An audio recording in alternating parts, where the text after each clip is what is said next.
Hola amigos, amigas, para esta jornada cultural vamos a ver si podemos grabar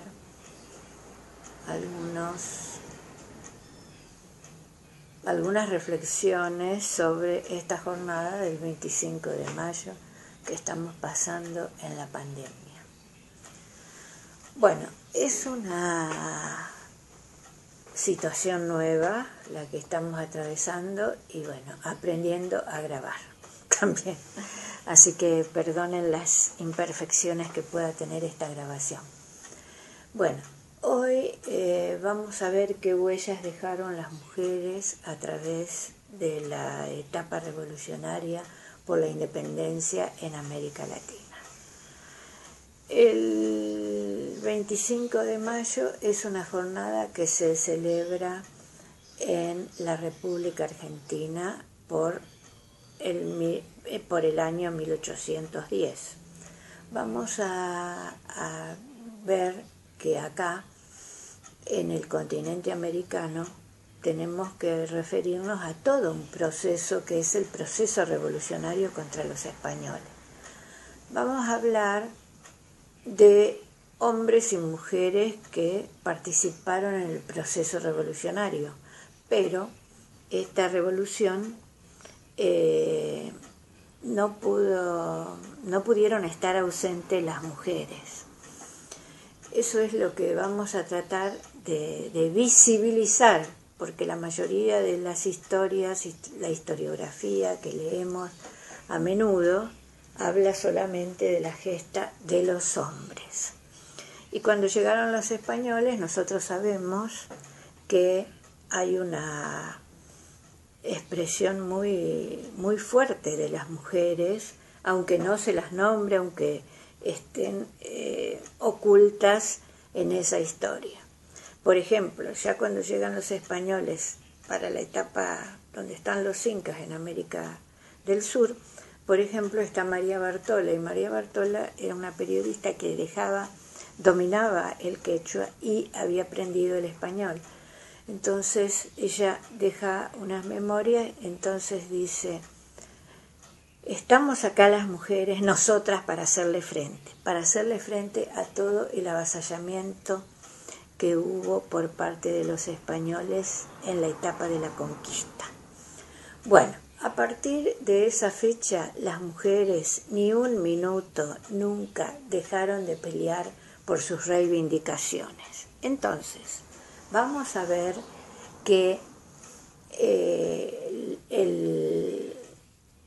el hecho de hablar del 25 de mayo nos hace referir a las rebeliones que hubo en el continente americano y fundamentalmente en el sudamericano. Tenemos rebeliones ya desde el siglo XVIII, 1770 y pico, 1780, por ejemplo, en Colombia hay una revolución de los comuneros, donde María Beltrán se destaca porque no quiere que le aumenten los impuestos. Hay otras revoluciones en Venezuela, en Perú, todos levantamientos en donde sí participaron los hombres, pero estuvieron las mujeres y quedaron registrados sus nombres, pero están muy ocultos. Hay que revisar muchos expedientes, muchos archivos, muchas fuentes. ¿Qué pasó? Hace unos años, ahora estamos celebrando los 210 años de la Revolución de Mayo, pero cuando vino la etapa del Bicentenario, en esta etapa de los Bicentenarios, una serie de investigadores, investigadoras, nos reunimos para discutir estas revoluciones en América Latina. Entonces, y el papel que cumplieron las mujeres. Entonces empezamos a desempolvar toda esta historia que estaba oculta. Sin las mujeres no hubo revolución. Entonces ya John Lennon cantaba una canción que decía: ellas estuvieron presentes. Bueno, también entonces en esos años muchos escritores hablaron de las rebeliones. En el 2011, por ejemplo, Eduardo Galeano, un escritor uruguayo tan querido por nosotros, decía, no fueron invitados a la fiesta de la Revolución las mujeres, los indígenas, los negros, todos hablaban de este ocultamiento que había de las mujeres. Entonces vamos a decir que en 1780 también en toda la zona andina del sur, que era la parte de nuestro territorio, porque cuando llegaron los españoles hicieron jurisdicciones propias. Una de las jurisdicciones que tenían, que la gobernaba el virrey, era el virreinato del Perú. En el virreinato del Perú se levantaron, se creó después otra jurisdicción en 1776, que era la del virreinato del Río de la Plata. Ahí estamos nosotros, con toda la jurisdicción nuestra, que abarcaba nuestras provincias. Bien, entonces el Alto Perú era una parte que integraba el virreinato del Perú, y nosotros la teníamos incluida también después en el virreinato del Río de la Plata. Bueno, en 1780, en el virreinato del Perú, se levantan los indígenas con miles y miles y miles de indígenas, se levantan en la zona andina del Tahuantinsuyo, sería del Perú, toda la zona andina que abarca el Perú. Ahí estaba Tupac Amaru, pero ¿quién comandaba tropas al lado de Tupac Amaru? Su mujer, Micaela Bastida.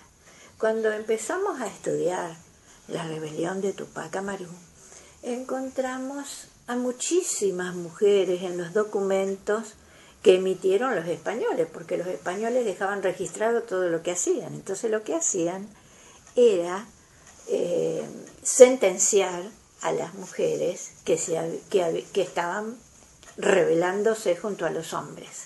Aquí aparece entonces Micaela Bastida comandando un ejército de tropas que estaban a la retaguardia, pero también estaba Cecilia Tupac Amaru, Tomasa Tito Comendaita, que era una cacica, Úrsula Pereda, Isabel Goya, Francisca Aguirre, Marcela Castro.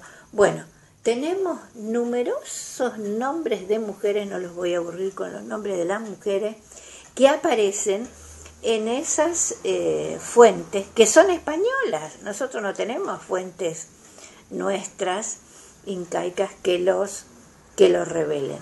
Todo está ¿en qué?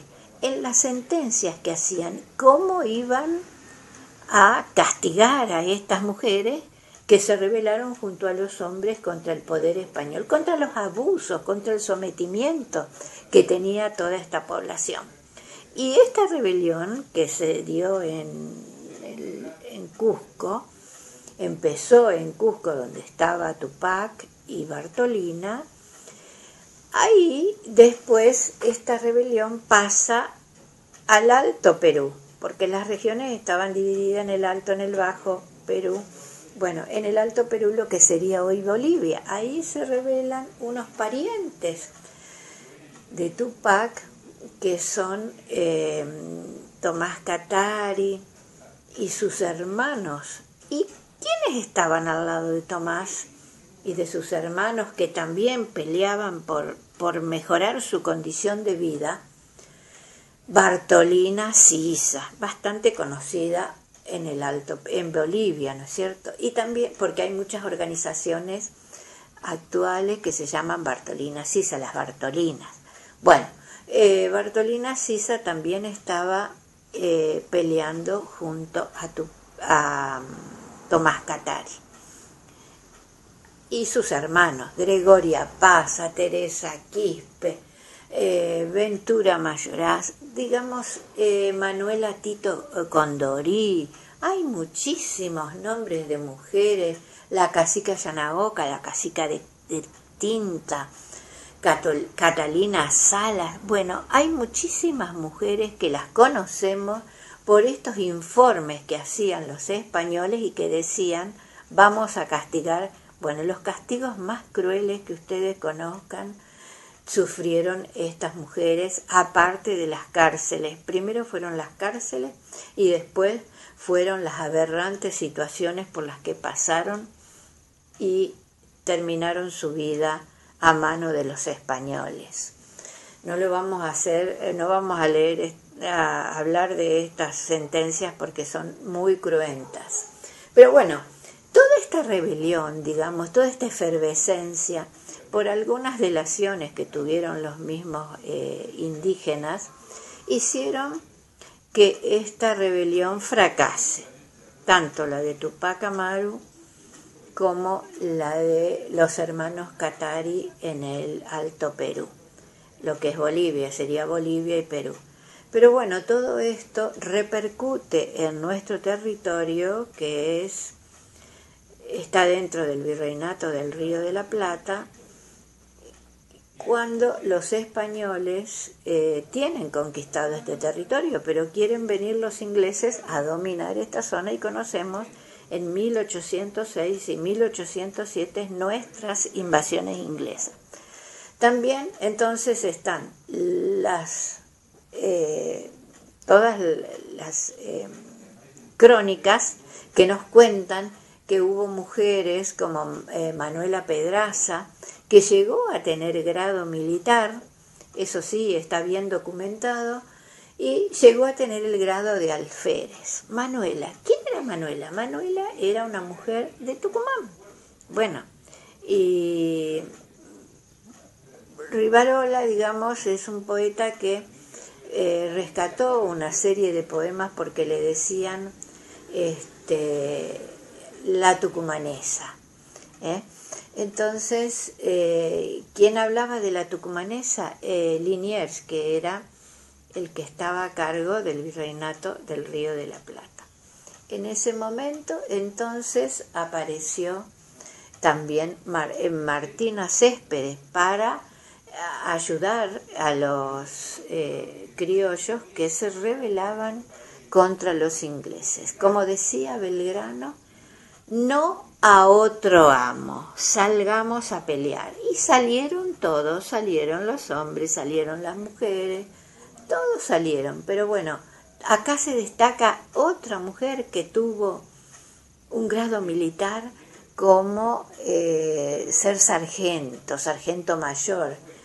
¿Por qué? Porque apresó a un general inglés y a 12 soldados con sus 3 hijas. Entonces la nombraron sargento mayor. Pero también encontramos otras mujeres que dejaron registrados cartas, por ejemplo, como otra tucumana, Águeda Tejerina de Pose, que se dedicó, era una mujer muy adinerada, pero se dedicó a juntar plata para mandar acá y para armar soldados que vinieran a Buenos Aires a pelear en el Río de la Plata contra los ingleses. Entonces juntó tanto dinero, yendo casa por casa, que le alcanzó para hacer una formación de soldados que vinieron a Buenos Aires a pelear.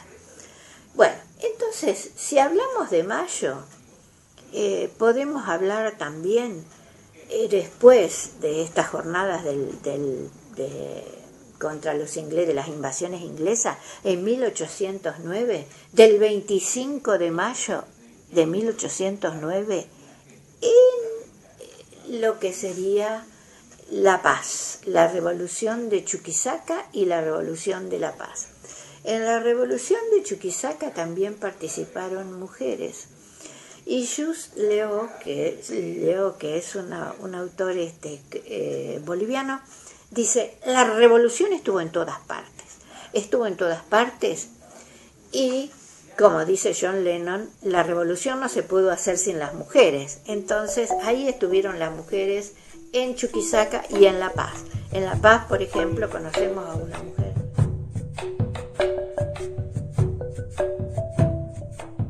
Vicenta Juaristi de Guino es la mujer que participa en la Revolución de La Paz, que es el 16 de de julio de ese año 1809. Junto a ella presta su casa para hacer una fábrica de armas. Ahí se van a confeccionar distintos tipos de armas para enfrentar a los españoles. Y junto a ella está Simona Manzaneda, Casimira Usós y Mossi, Rosa Sandoval de Avesia. Hay muchísimas mujeres. Ella llama también a gente, algunos que eran servidores en las casas de las adineradas, a mestizas, a indígenas, es decir, que arma un grupo interesantísimo para colaborar con esta revolución. Aquí se arma una junta de gobierno que dura 3 meses, pero lamentablemente esta junta pierde. Bueno, tanto la Junta de Mayo del 25 de mayo en Chuquisaca como la de La Paz son los dos antecedentes más importantes para la revolución del 1810 en Buenos Aires.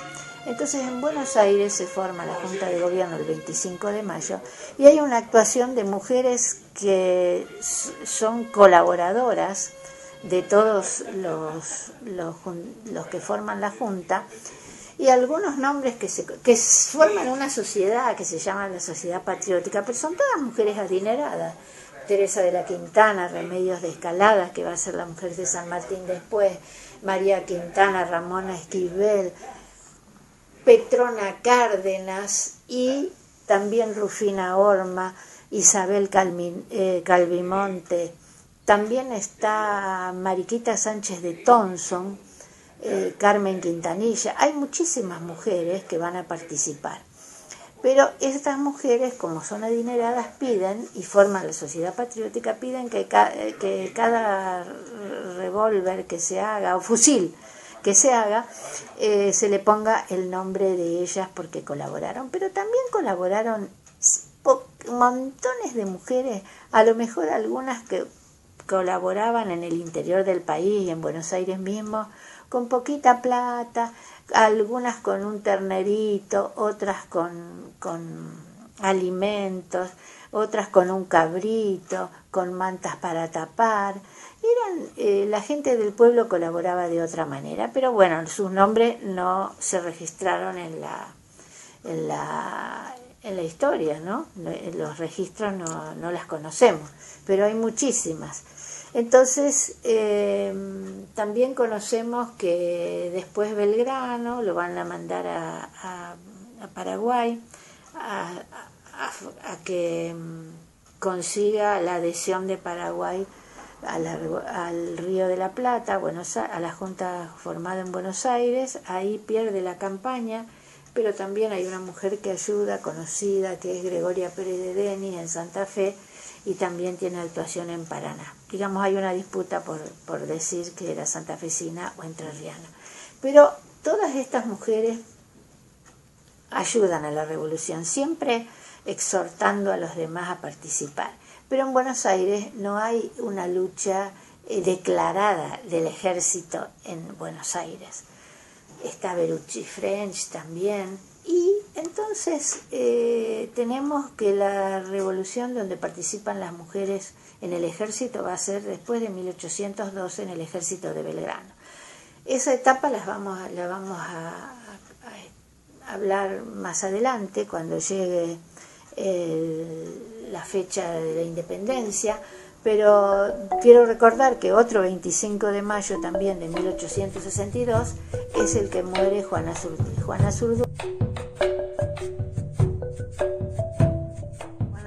de Padilla, que será una de las mujeres más destacadas en América del Sur. Es la que acompaña a Belgrano en el Ejército del Norte. Después vamos a hablar de toda su actuación en el segundo ejército, en la segunda campaña al Alto Perú, porque ella participa del ejército y va a ser una de las mujeres más destacadas. Es heroína argentina y boliviana. Murió un 25 de mayo, les decía.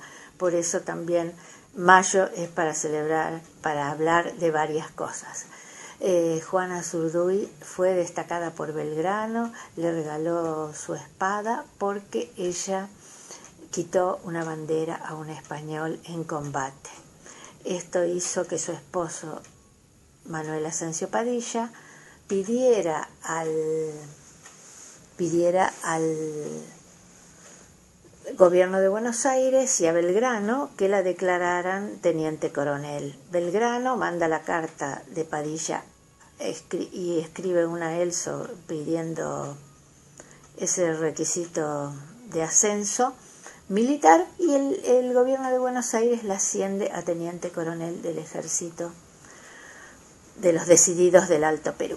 Bueno, entonces, este 25 de mayo es para recordar a todas las mujeres que participaron y ayudaron y estuvieron invisibilizadas en la historia, y es para acompañar también en esta celebración a todas las mujeres que día a día luchan por mejorar su condición de género, luchan por vivir con más derechos, y recordar a todas las mujeres latinoamericanas que lucharon en este continente para liberarse e independizarse en América del Sur.